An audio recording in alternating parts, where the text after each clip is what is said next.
So yeah, that's what this is all about. I'm going to go ahead and welcome Manju up to the podium. She's the president of Tracy Earth Project.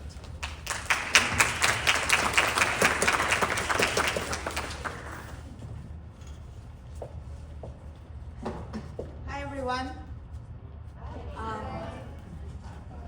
So good to see you all today morning, and thank you Dean and thank you TUSD for organizing this.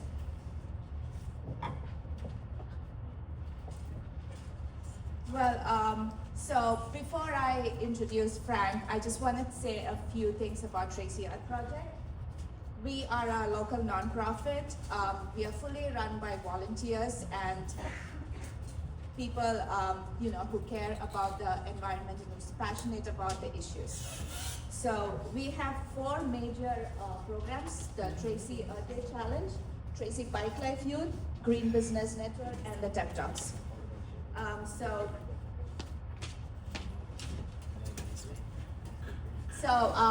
I'm just gonna give you a brief introduction of all our programs. Before that, I would like to invite Dori Naigat, who is our founder and current City Council member, to talk to you a little bit about the Bike Life program.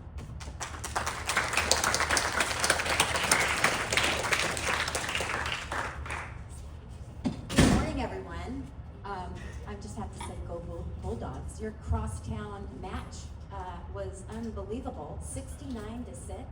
Really? Anyways, I have 2 grandsons here at Tracy High. So yes, Bulldogs are definitely part of our family now. So welcome. This is our 2nd year here to do a TEP Talk to bring more environmental stewardship and awareness to our youth. Yes, we do sponsor the Bike Life program. That is where we actually take unloved bikes out of the community that are destined for the landfill. Kids learn how to totally refurbish them and then actually can keep that bike. So you can go online. We have another cohort starting next week. We just graduated our 20th cohort. 450 children, our youth, have gone through this program. We have saved 450 bikes from the landfill. So scan the code if you're interested in either helping, volunteering, or being part of our program and earning a bike. Our 2nd program, most excited to actually, I just have to ask, who is here from Earth Day Challenge that has actually done Earth Day Challenge in the past? Awesome. So I just wanted to say, Ms. Betty's class last year won the Earth Day Challenge. It's a perpetual trophy that we challenge the youth in our town to put together an environmental issue and make a project on that issue that they feel is really concerning and draft how they would implement that and reassess it. And I have to say that Ms. Betty's class was the first project that scored a perfect 100%. And that trophy is now displayed here at Tracy. We have Earth Day Challenging coming up again starting in January. And we're going to have, we're going to challenge all of you again to, put that project together and hold on to that trophy. Because yes, I do want that trophy to stay with the Bulldogs for a little while. So anyways, again, you can go online, learn more about the Earth Day Challenge with our scan QR code. We really want to really emphasize the fact that with STEM, and the environment is all science-based, and taking on more leadership at a young age allows us to give us more opportunity to use your bright minds for solutions. And I just have to say that you can earn $1,000 for your classroom. Each project that scores in the top 3 categories, that's for your elementary, junior high, and high school, will all win $1,000 for your classroom. So there's a little bit of a monetary incentive, but also your program gets actually awarded at our annual Earth Day event. So we have a lot of dignitaries that come to actually recognize the winners and the youth that have done such a tremendous job trying to put solutions to our environmental programs, our projects. So yes, please make sure that you check us out and do participate. We'd love to have volunteers. We do also community work with cleanups and tree planting. So, check out our website and be active, be involved with us. We'd love to have you. So Manju's going to go ahead and finish off, but I just wanted to say thank you for joining us today, and go Bulldogs.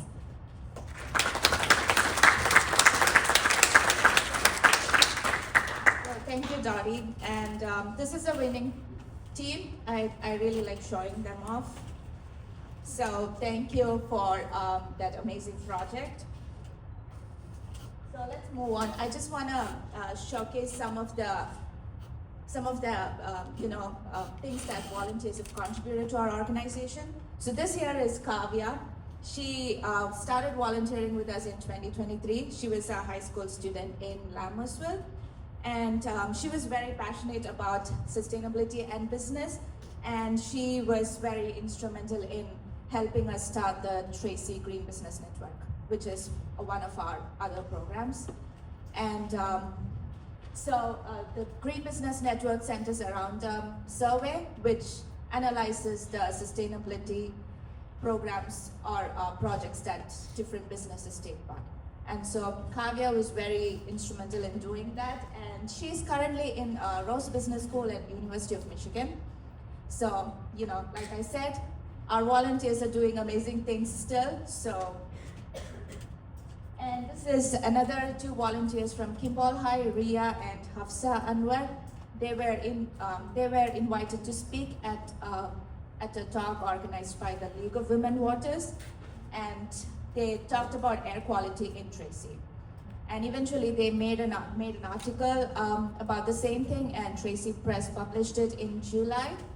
So what I'm trying to say is we need volunteers, and we will do our best to help you build your talents and your passions. So if anybody is interested, please contact us, send us an email, and we'll get back to you. So now the main aspect of the event, I'm here to introduce a local celebrity, Frank Schubert. So I've known Frank for more than a year now, and every time I meet him, he amazes me with his stories. So I asked him to give me a small bio. He gave me like 5 pages, and I have done my best to, shorten it to 2 slides. And first I'm gonna talk about the, not very interesting stuff about him. Oh my God, where are my slides? Anyways, my slides are missing, but I'm gonna just, read through this. Well, he started working, he was working in Hollywood while he started going to college. He did a speaking tour with Buzz Aldrin. And then at the age of 40, he moved to Denver and started working at the Mars Society and NASA.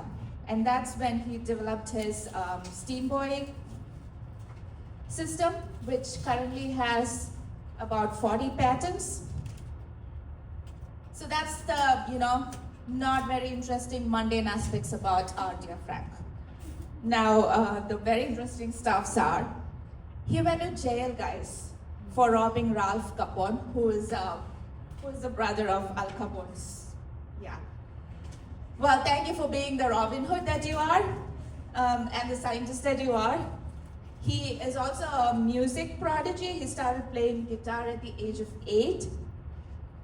And the most important thing, he dated Michelle Pfeiffer, you guys. Well, we're sorry that didn't work out, but anyways, let's give it up to Frank and for his amazing presentation. Thank you.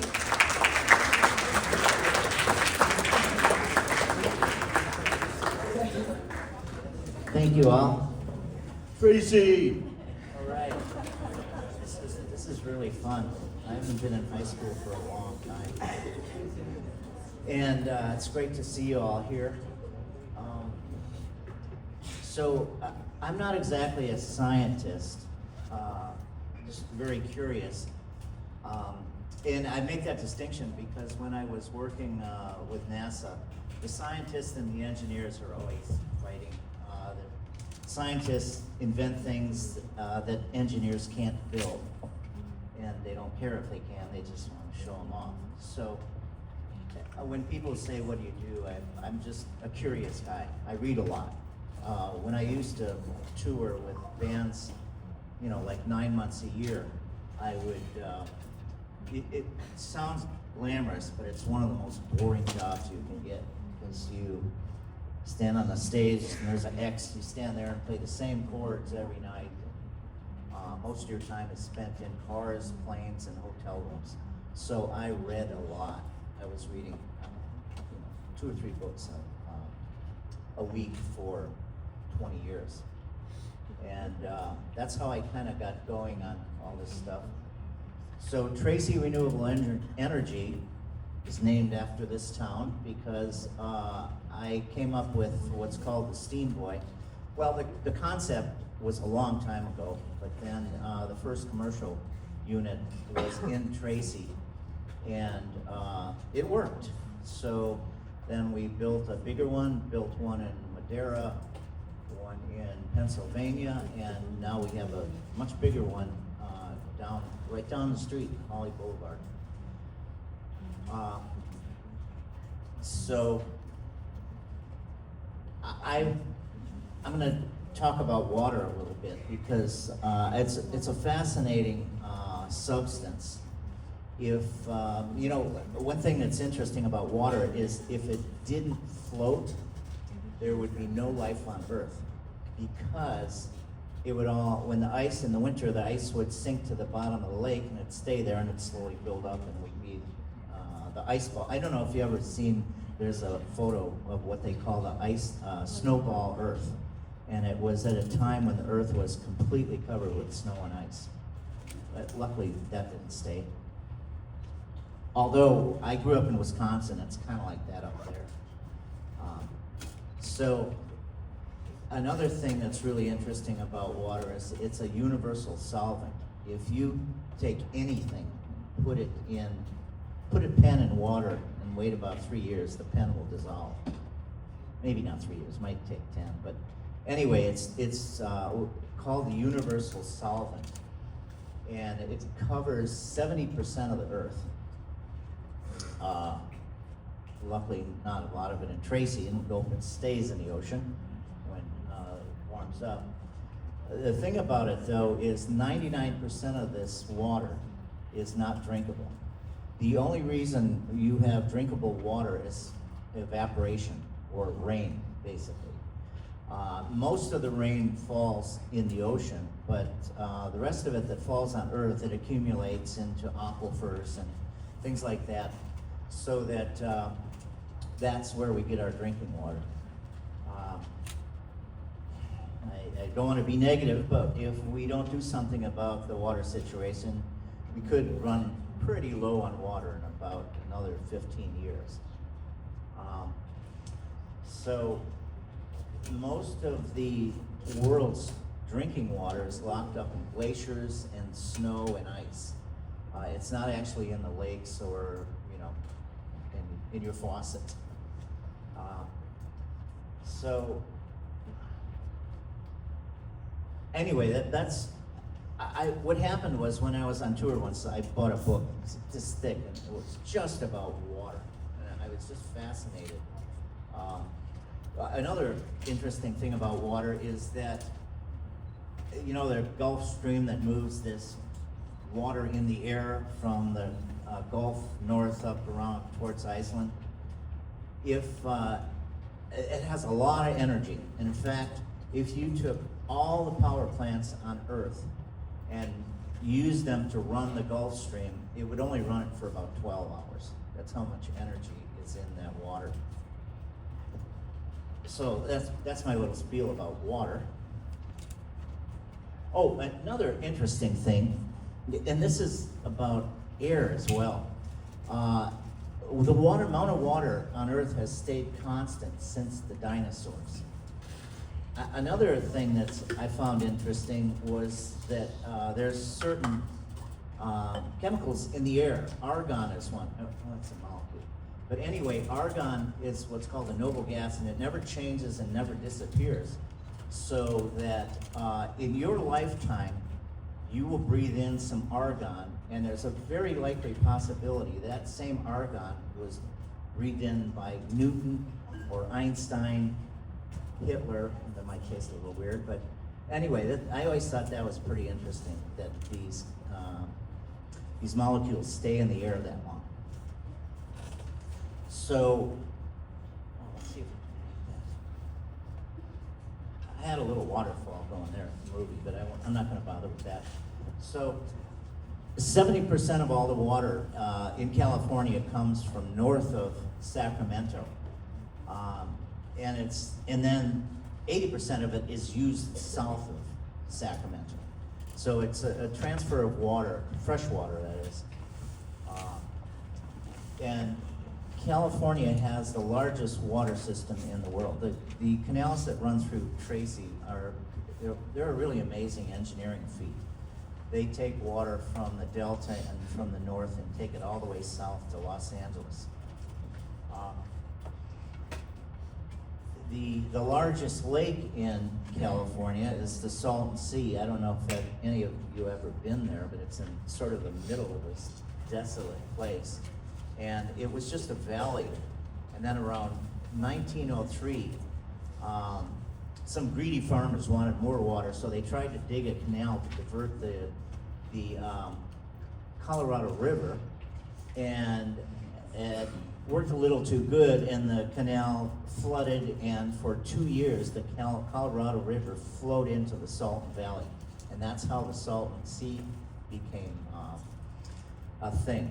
And for a long time, it was really a nice place. There was, resorts there, lots of fish, but because it's in this hot area and it keeps evaporating, the salt that was in the water keeps concentrating. And so now that water is not drinkable. I don't even think fish live there anymore.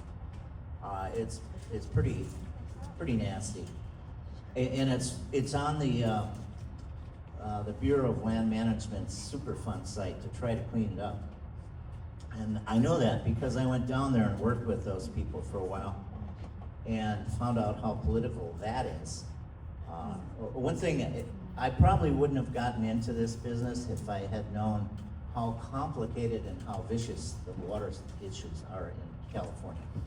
But that said, I was having a drink with one of the guys who runs the program down there one night, and I said, yeah, I invented my machine. One of the first things I always wanted to do is clean up the New River, which is a river that goes from a sewage plant in Mexico downhill into the Salton Sea, crosses the border. They probably wouldn't get away with it if we hadn't already stole all their water.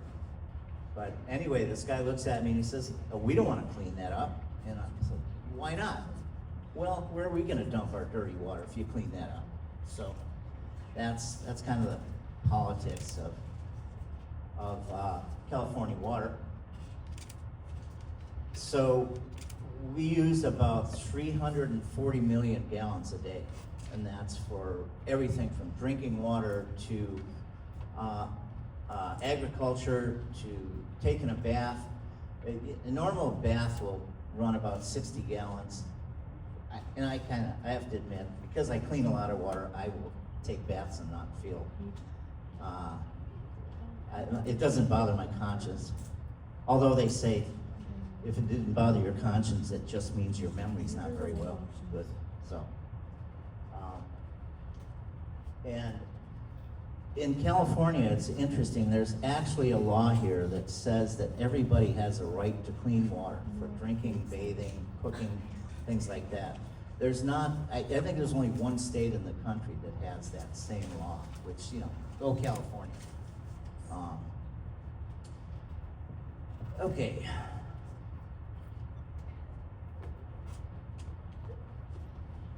The Central Valley. It's an interesting place. It used to be, I don't know if you ever read about the Tulare Lake, but the Tulare Lake was the biggest lake west of the Mississippi up until about 100 years ago.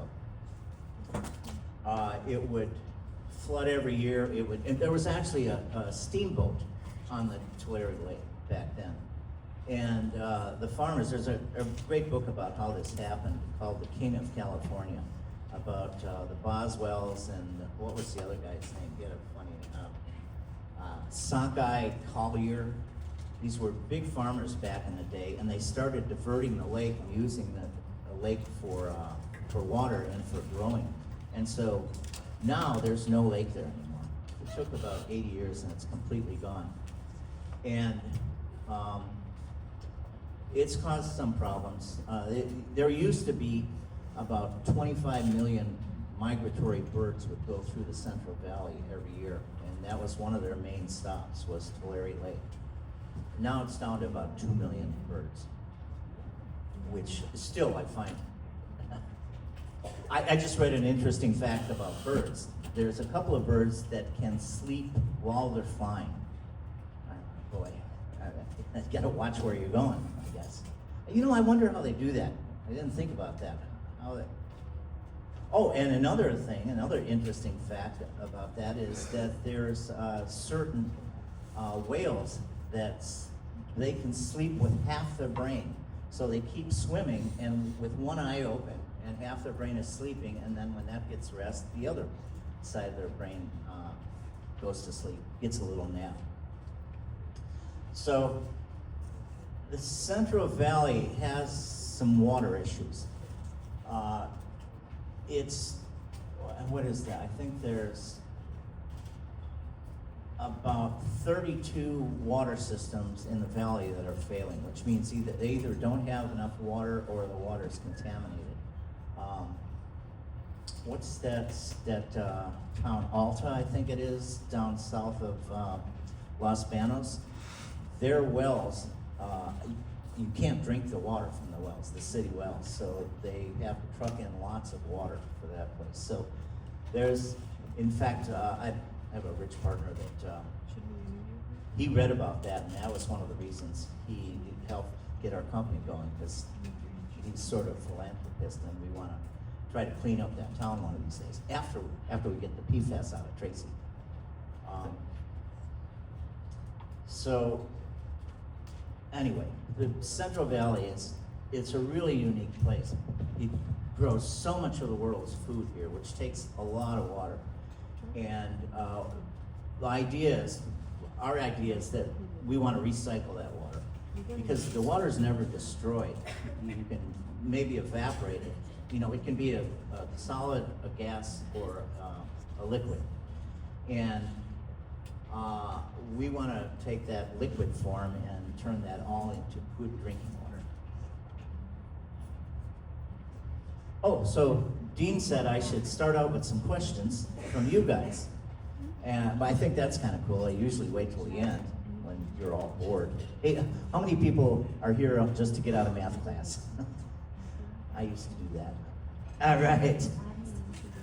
Yeah, math. Who needs math anymore when you got computers, right? But so, I guess they passed out some things. But any question you want to ask me, except about Michelle, I don't talk about her. But it's a great lady, really nice. Okay. Where does Tracy get its water? So, two places, surface water and well water.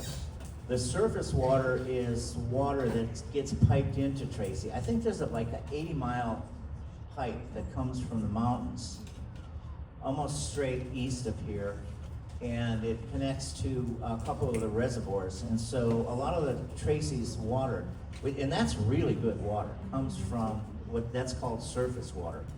The other water is, I think there are 4 large wells in Tracy.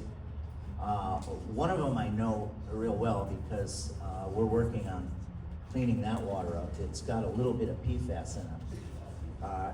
You don't have to worry.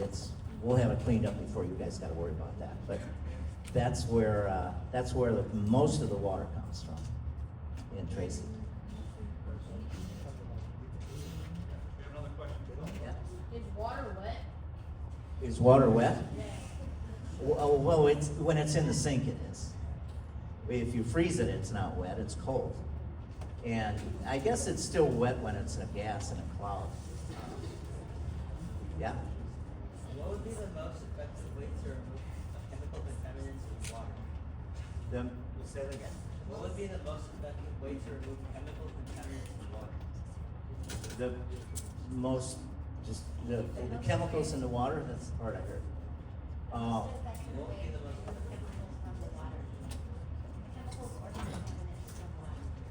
What are the main ones?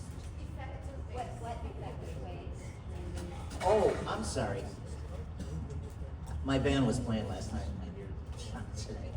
But yeah, so there's a lot of ways to clean up water. We use the old-fashioned one, which is distillation, which you boil it. So you have all this goop in the water, right? Salt and metals and stuff. When water evaporates, it leaves that stuff wherever the water evaporated from.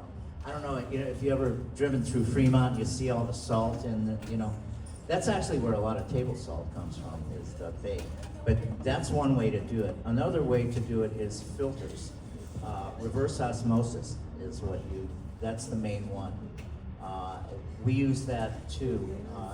That one is there's some controversy because of the energy it takes. It takes a lot of electricity. And what reverse osmosis does is it has these filters with pores in them, just the size of a water molecule. And the water molecules are a little smaller than, say, the metal or the salt. So when you force this stuff through there under high pressure, only the water comes out and the salt stays inside the filter. It doesn't stay exactly in the filter. What happens is you get two streams coming out of the back of your reverse osmosis. One is clean water and one is concentrated. So say if I put 100 gallons into a reverse osmosis system, you'll get 70 to 80 gallons of clean water and 20 to 30 gallons of concentrated water. And that's the problem with using reverse osmosis on an inlet situation. If you're next to an ocean, I'm all for it, because you can, one thing about salt and water is it concentrates as you get deeper. So if you have, say, a triple concentration of salt, you can run your pipe into the ocean down to about 3,000 feet and discharge there, and it's the same concentration as the water there. So you're not gonna hurt the fish or the clams or whatever else is down there. Frank, we got one last question right now. Okay. Come up here. You want to go ahead and take a question? How healthy is Tracy water? It's actually not bad. The health standard is usually 500 parts per million, and that's usually salt or other things that are in the water.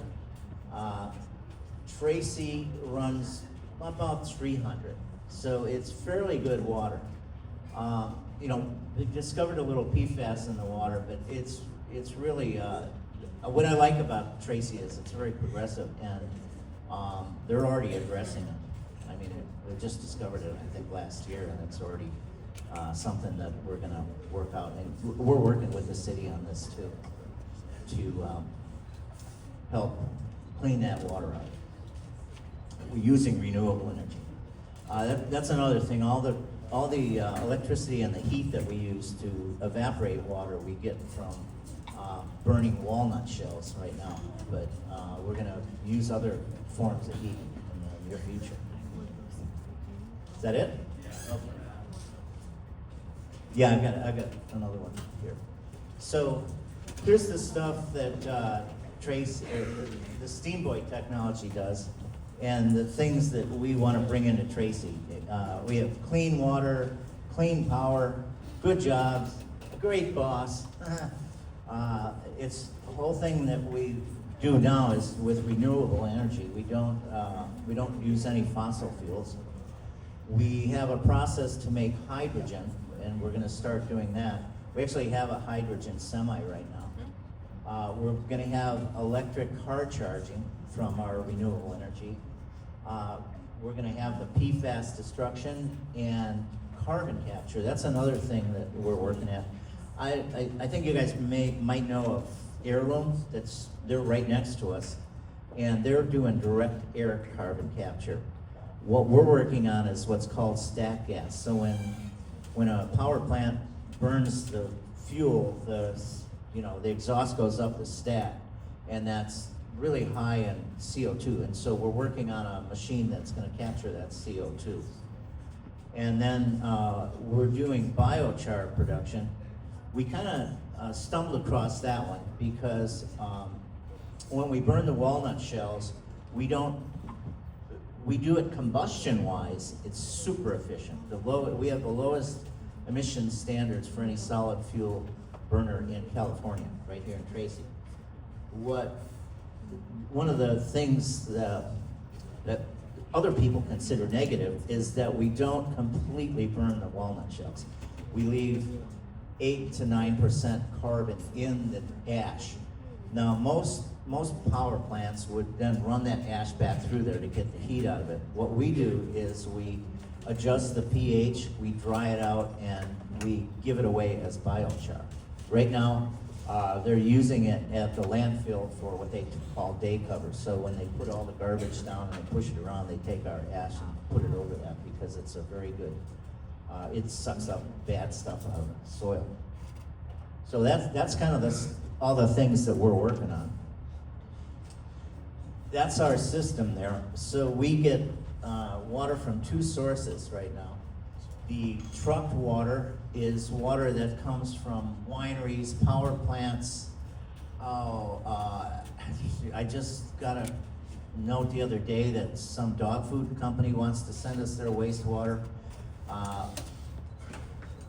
For a guy who likes clean water, we sure take a lot of bad water. Anyway, this water, it gets trucked all around the state, and so our thing is that we can charge less to these truckers, and they save that.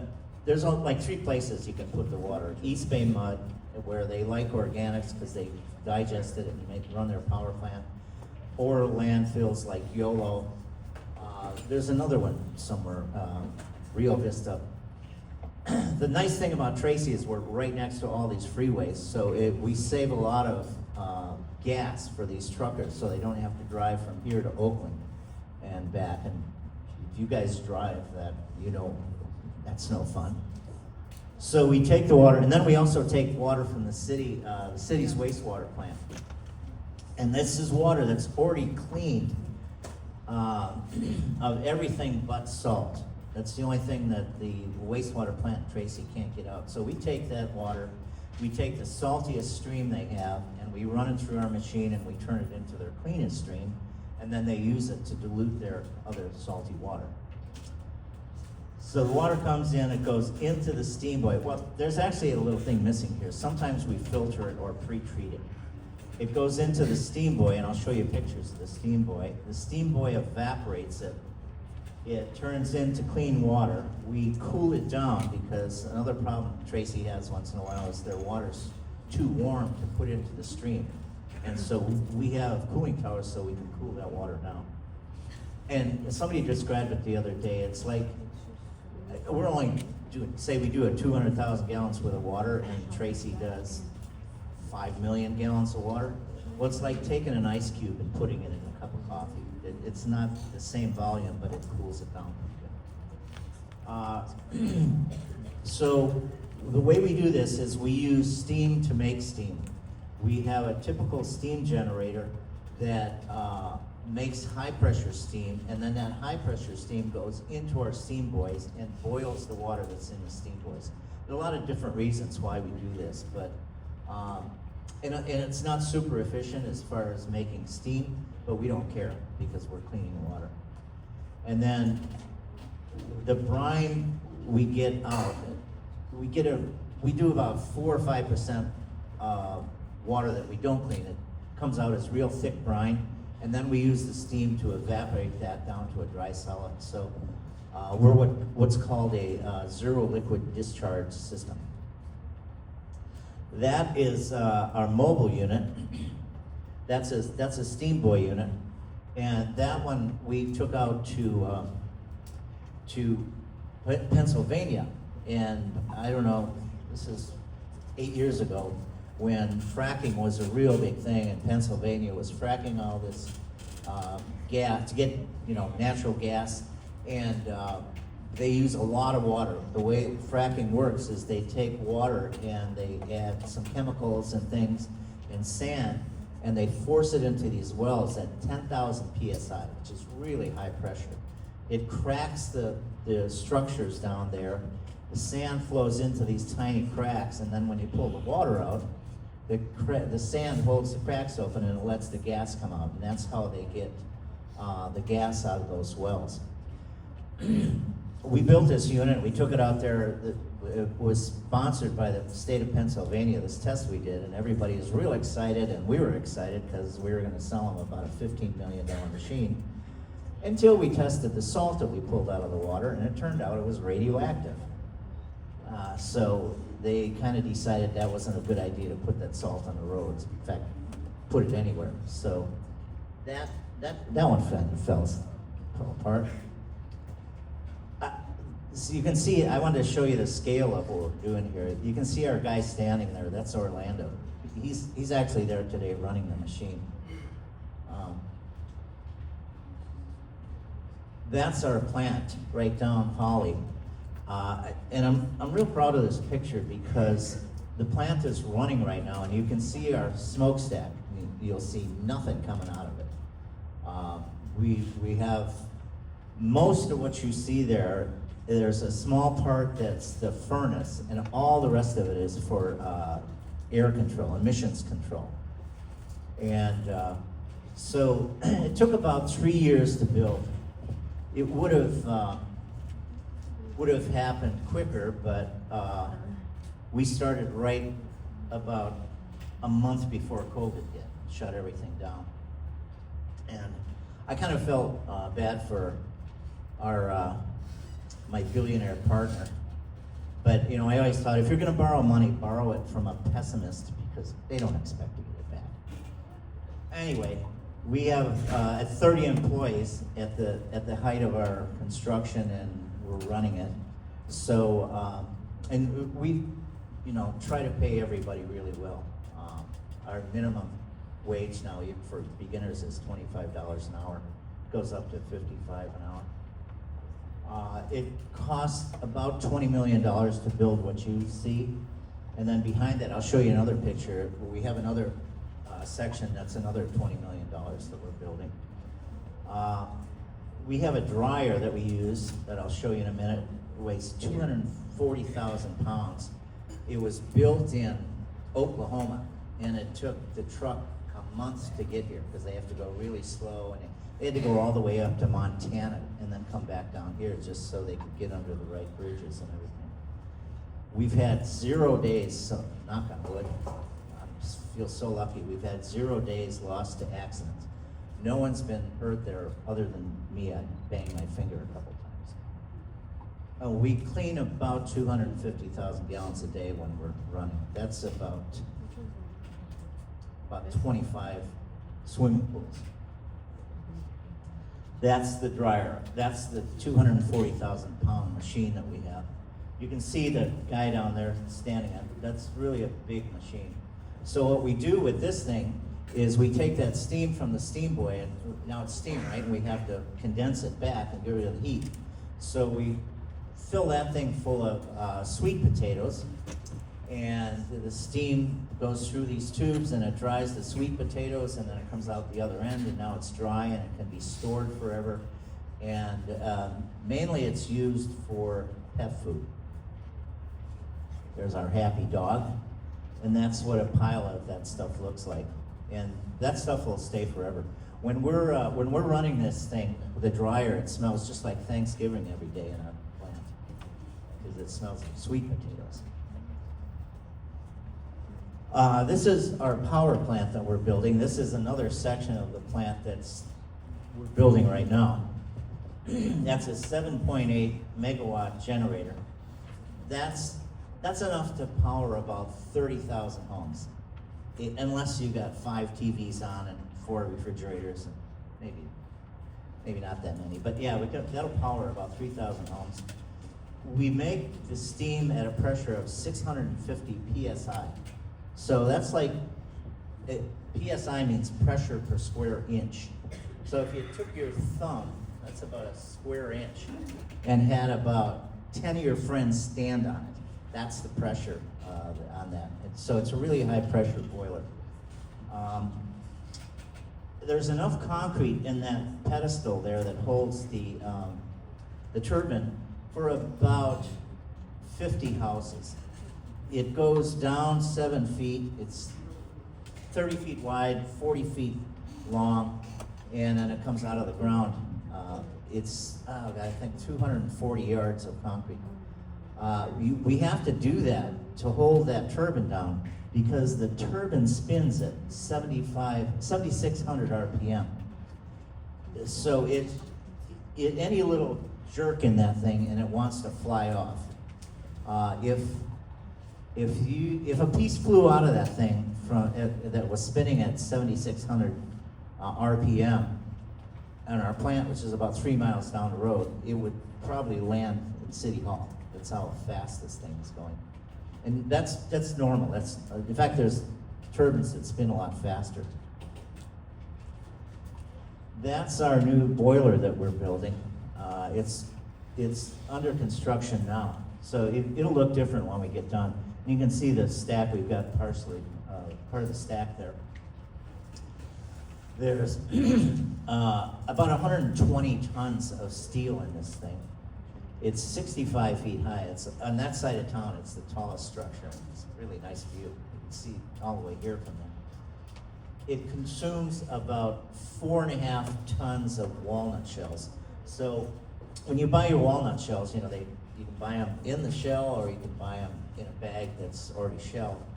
Well, these shellers send their shells to us, and it turns out that walnut shells have a higher BTU content, British thermal unit, which says how much heat is in it. So, like dry oak that you burn in your fireplace has about 12 million BTUs. Walnut shells have about 17 million BTUs, so it's really a good fuel. And it's also super clean burning. Like I said, our stack is really clean when we're running. You can't tell whether we're running or not. What I'm really proud of is that when we first got our air permit, we didn't want to have to buy credits, offsets. And so we agreed to emission levels on NOx and CO and SO2, which are 4 times less than any other plant in California. And we had a hard time doing it at first. In fact, they got mad at us. Well, they're not mad at us, actually. The air board, I gotta say, I know a lot of people in our business that think the air board's the worst. I get along with them well. And they told me that when they first gave me these emission levels, they thought we were nuts, but they thought, that's okay, we'll make a lot of money on fines with this guy. Well, the first year or so, we struggled, and we were only hitting our emissions level about 40%. And then I had a meeting with them, and they said, we could fine you up to $250,000. Oh God, that's more than I got in my bank account. Anyway, they said, well, why don't you just buy credits? And I said, give me 2 more months and we'll hit it. And we did. We're now officially the cleanest burner in California. We produce about 100,000 pounds of steam an hour. That's enough to fill this whole room. We operate at 1900 degrees F, which is real hot. That'll toast your eyebrows. And for you computer nerds here, this thing is fully automated. So we've got sensors all the way through this thing that'll tell us how hot it is, how fast the gas is going, how much shell we're burning. We have what's called over-fire fan airs, where we have your fire burning here, and then up here you add more oxygen and it fires the CO. CO is a problem because that's carbon monoxide is it's unburned fuel. It's gas that came off that didn't burn. So we keep the temperature hot up there, and then we add oxygen, and boom, and then fire off. let's see what else I got here. So, you know, everybody's got to have a side hustle. You know, it's hard to make money just off electricity, or just off of cleaning water, or just off of doing pet food. So we do all of them at once. And so what we're doing now is we're working on CO2 sequestering. It's funny, I was just talking about money. That doesn't pay anything yet, but we think it's really important. We have all these jobs that we haven't had anybody quit our company for, well, ever, actually. A couple of guys got fired, but nobody's quit. We have a sustainable way to remove this agricultural waste. We go through about 100,000 tons of walnut shells per year, which would otherwise sit on the ground and degrade and then turn into CO2 and methane. We do that a lot easier. We're now working on, we're working with a couple of wineries, so we're gonna take grape hummus. That's the stuff when they make their wines, that they squeeze the grapes and everything, and that's the stuff that's left. And there's, just in San Joaquin County, there's about 450,000 tons of that a year that they don't have anything to do with. We provide high quality pet food. Everybody else in the state that dries sweet potatoes and other products for pet food does it outside in the air because it's the least expensive way to do it. We do it in that dryer, which means it never touches the ground. There's no birds flying over and pooping in it or anything like that. So it's a very high quality pet food. We are just started working on the salt that we take out of water, which last year I think we took 620 tons of salt out of the water.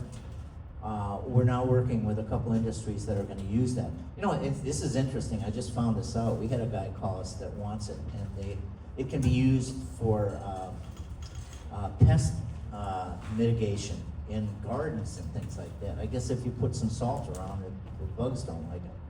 I didn't know that. We're going to have an electric car charging station out there where you're going to be able to charge your electric car with renewable energy. We're making hydrogen. Once we get our power plant going, we're going to take about 2 megawatts and make hydrogen for transportation. And actually, the biggest use right now in this area is not transportation, it's in the industry. And we're going to make the biofuel. I'll give you another picture here, so you don't get too bored. I don't know how to make that thing. How do you hit the? Well, anyway. What's that? There. That's our little lab. That's a hydrogen generator there in the back, and you can see the bubbles coming up. I was going to have a little one set on the table here, and I could make enough in about 20 minutes to light it up, and it would bang really loud, but you know, it's school. They don't want me to teach you guys how to make bombs. So, in our lab, when we first started out, was a room with some beakers in it. Now we've got a lot of equipment in there, rotovapes and chromatology machines, and so this is where we figured out how to destroy the PFAS.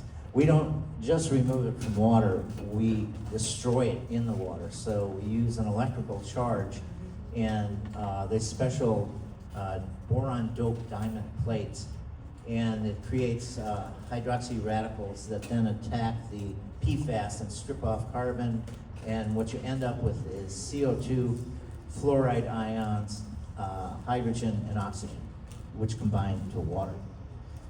So that's kind of our newest thing. We're kind of excited about that we can help that.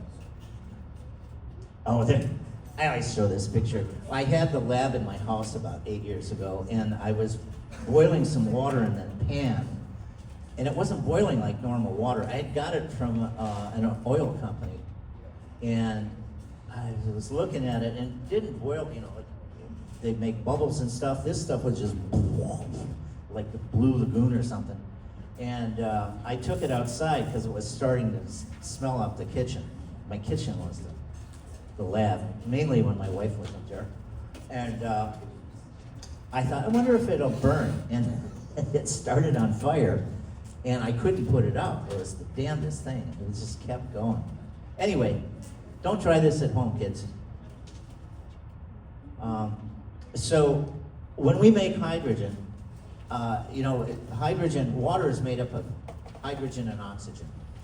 And what we do is you can do this at home if you want to see it. Just take a battery and hook a wire up to two forks on the positive and negative, put it in a glass of water, and you'll see it start bubbling. On the negative side, you have hydrogen coming off, and on the positive side, you get oxygen. So it's a very good way to make hydrogen. So that's what happens. You have the H2O, it splits it off into two H's and two O's, well here. So the thing is, the hydrogen molecules are a lot smaller than the oxygen molecules. So it takes a lot of them to fill up a tank. Making hydrogen for transportation, the trickiest part is not making the hydrogen, it's compressing it.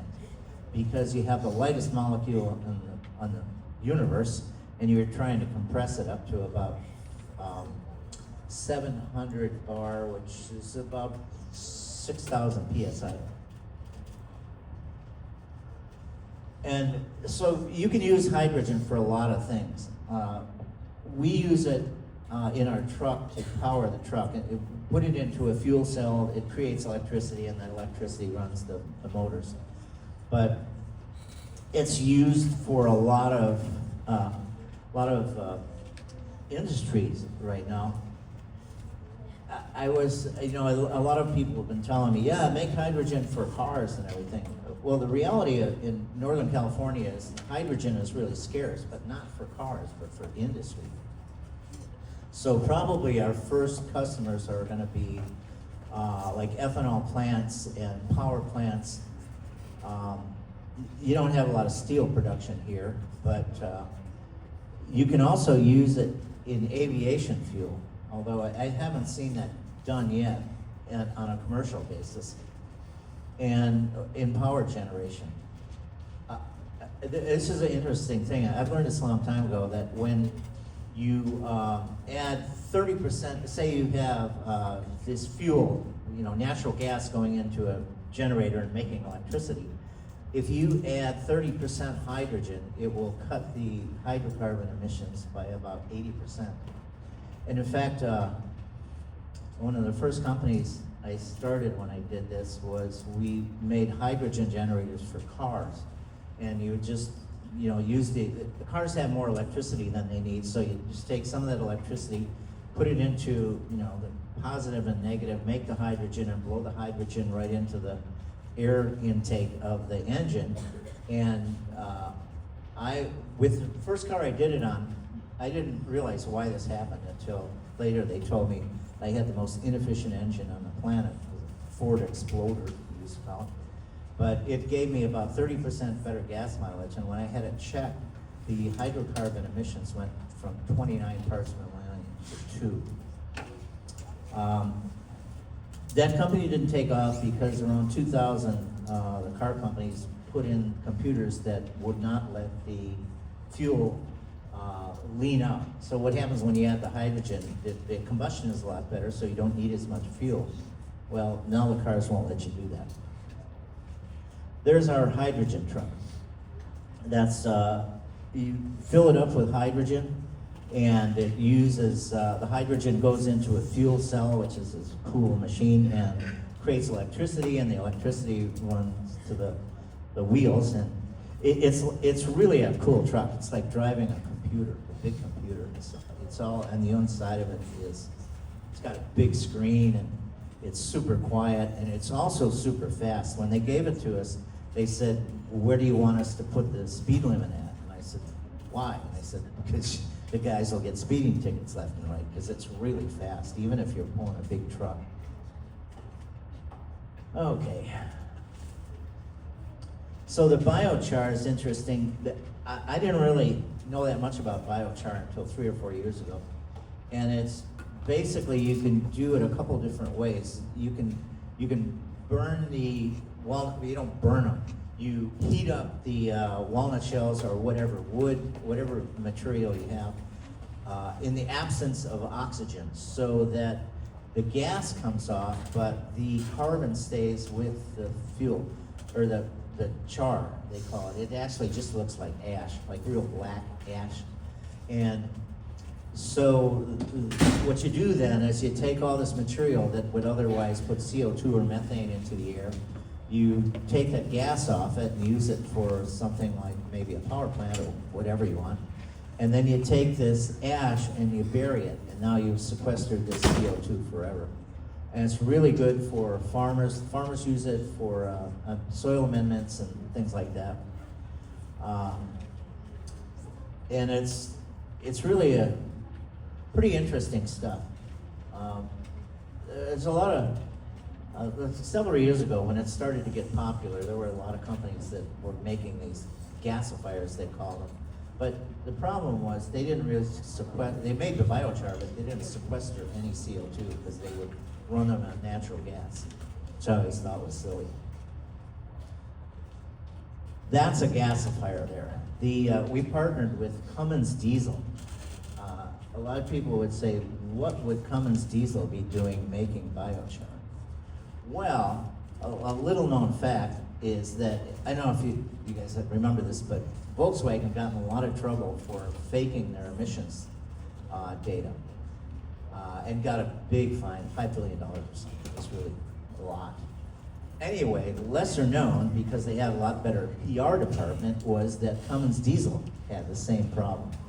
And so Cummins Diesel, this is a PR thing for them. They're trying to show that they're green and they're sequestering CO2. So anyway, I don't know how they found us, but we partnered with them and we made this machine work. And we ran it off of, instead of natural gas, we ran it off the heat from our burner. We got like 1 minute left, Frank. Oh, 1 minute, okay.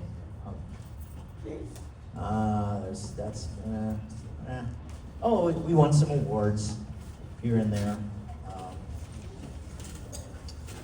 So in the future, which concerns you guys, we plan to expand throughout California for cleaning water and cleaning the air. We're developing this process to clean PFAS out of water at a decent price.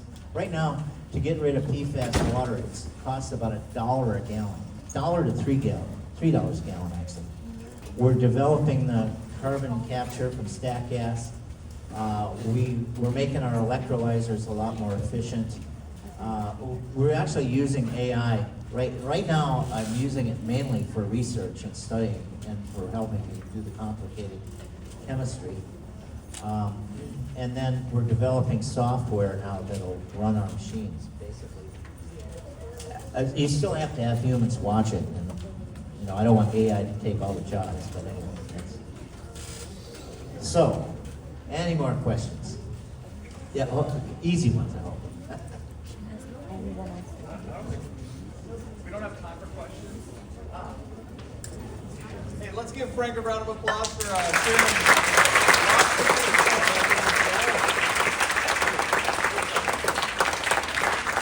The world of renewable energy is a lot more complicated than you probably thought. So you get to kind of understand that, with the steam boy, with walnut, organic materials being burned, with all kinds of things happening. Frank's company is kind of contributing to the renewable energy future. It's right here in town. If you want to learn more, you can reach out to me. You can reach out to Tracy Earth Project. You can reach out to Tracy Renewable Energy. But yeah, exciting future. Thank you.